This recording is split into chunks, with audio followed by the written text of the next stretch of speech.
are speaking from the 32nd IEK convention here in Mombasa, where it's held under the theme Engineering the Future Roadmap for Kenya. Now, this gathering has brought together industry regulators, academia, engineers, as well as government officials, to energy transition, industrialization, digital procurement, and talent development. I'm Regina Manyara, and joining us this morning on Good Morning Kenya is none other than Engineer Nathaniel Matalanga, who is the President-elect, the Council of Civil Engineers. Thank you very much, sir, for your time.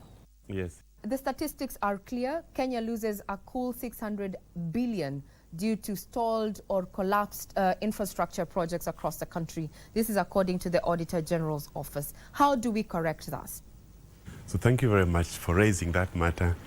As engineers, it is very clear that yes, there is waste in implementation of infrastructure projects, but the responsibility of that waste does not rest with an engineer.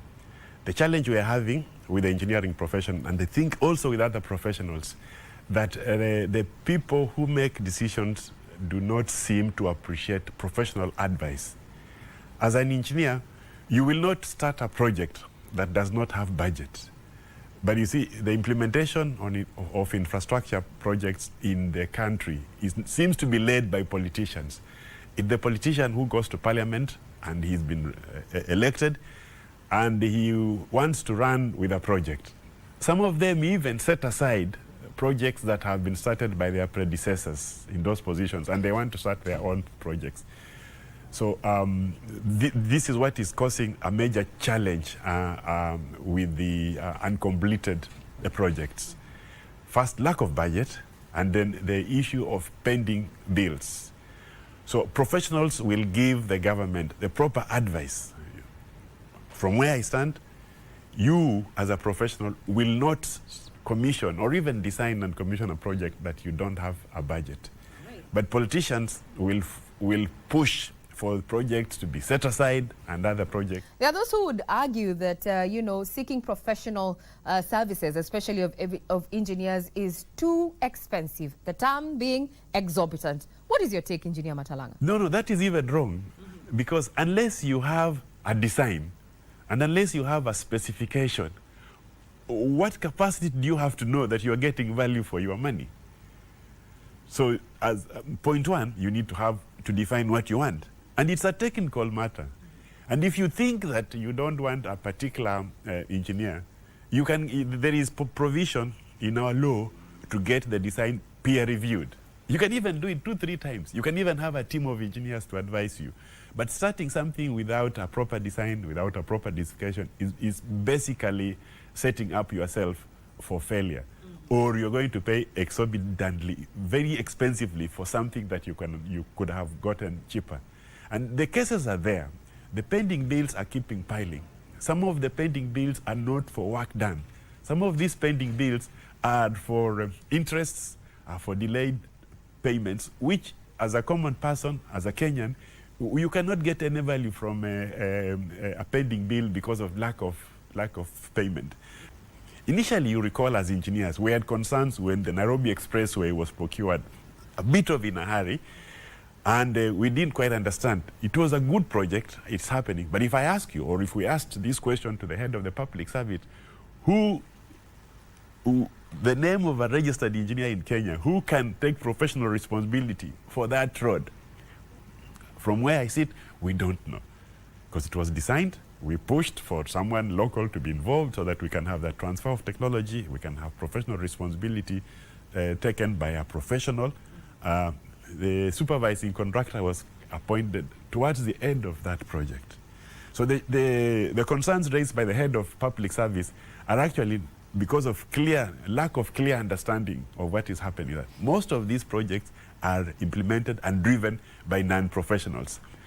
A non-professional cannot take professional responsibility because he doesn't have capacity. Even if you want to penalize him, there's nothing you can do, because a professional like myself takes professional responsibility that if something goes wrong, then my regulator, the registration board, the Engineers Board of Kenya, is able to punish me. Very well put there when it comes to matters that there's no value. You cannot put a value to professionalism, and the cost is too high going forward.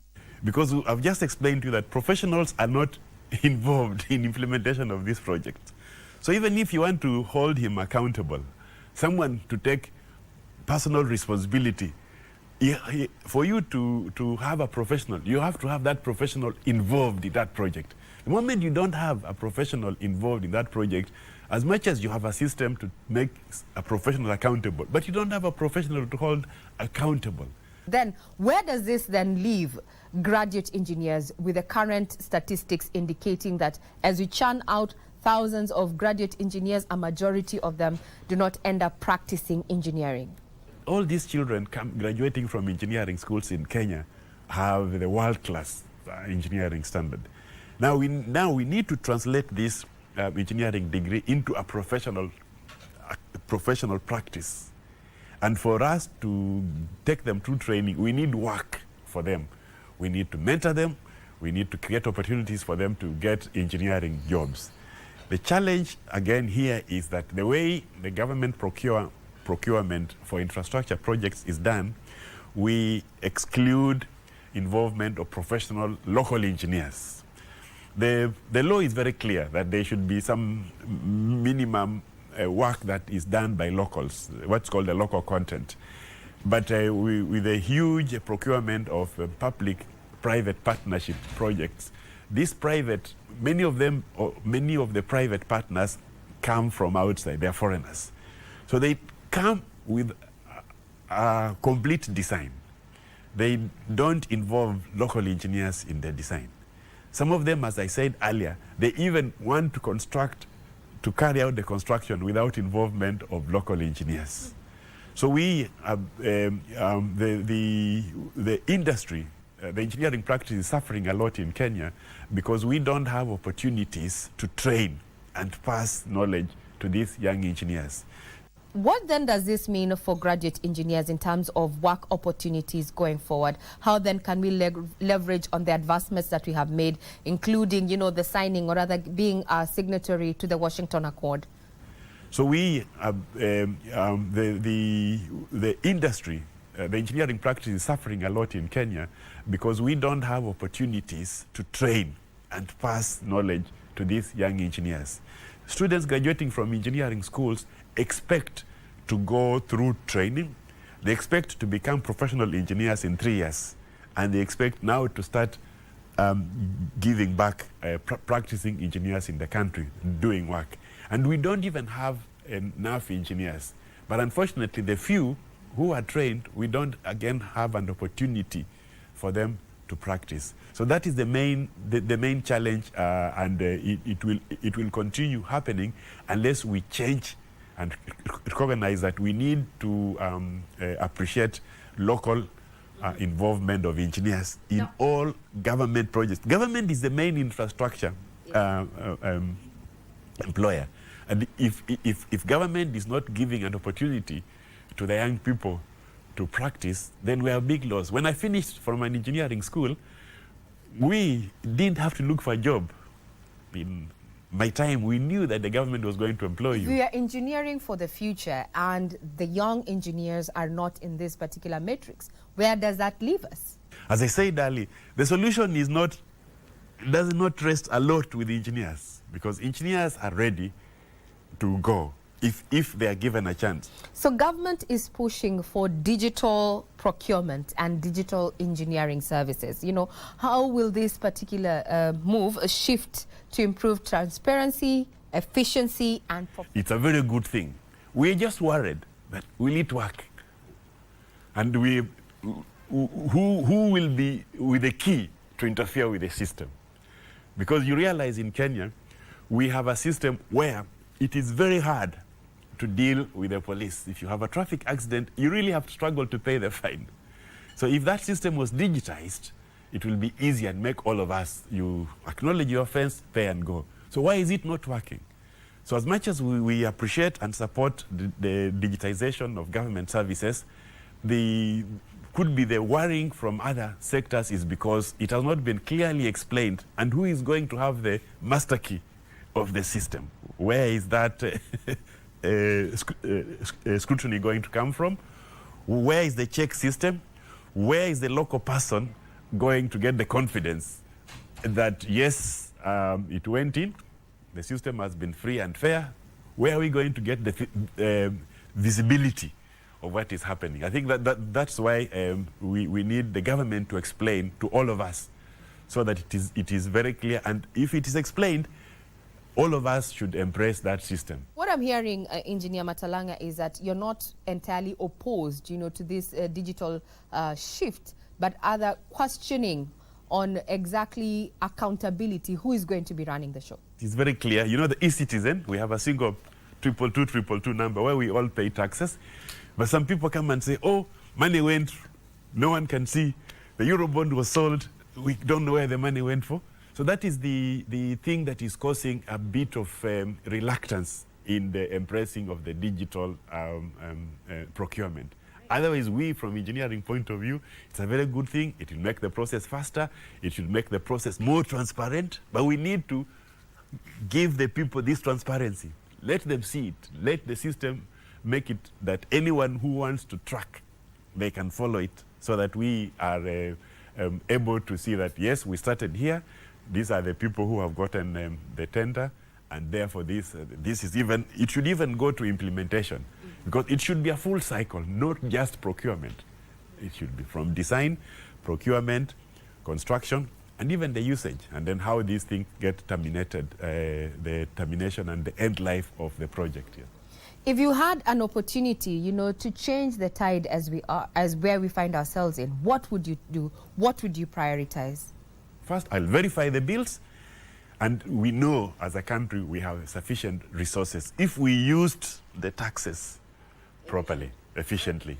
So, talking addressing unemployment and under-reemployment of engineers, how then do we create a synergy, between government, private sector, and counties to expand opportunities for engineers? Now we need to translate this engineering degree into a professional practice.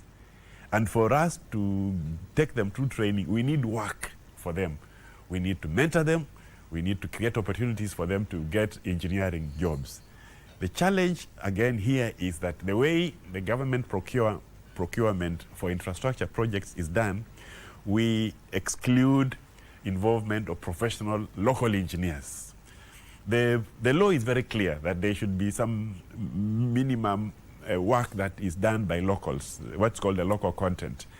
But with a huge procurement of public-private partnership projects, many of the private partners come from outside, they're foreigners. So they come with a complete design. They don't involve local engineers in their design. Some of them, as I said earlier, they even want to carry out the construction without involvement of local engineers. So we, the industry, the engineering practice is suffering a lot in Kenya because we don't have opportunities to train and pass knowledge to these young engineers. Now, it is clear that engineering is no longer just a support function. It is the centerpiece of Kenya's transformation. How do we go about it now that we find ourselves in this space? China's population, most of it was poor. They managed to move that country out of poverty. As we speak now, there is no poor person in China in the last 40, 50 years as they have done. And what China did is that they embraced the fact that you need engineers to take the lead. The leader of China is an engineer. Many people leading China are engineers, even the cabinet. If you compare with our system, you would say the president of China is an engineer. The vice president is an engineer. The cabinet ministers are engineers.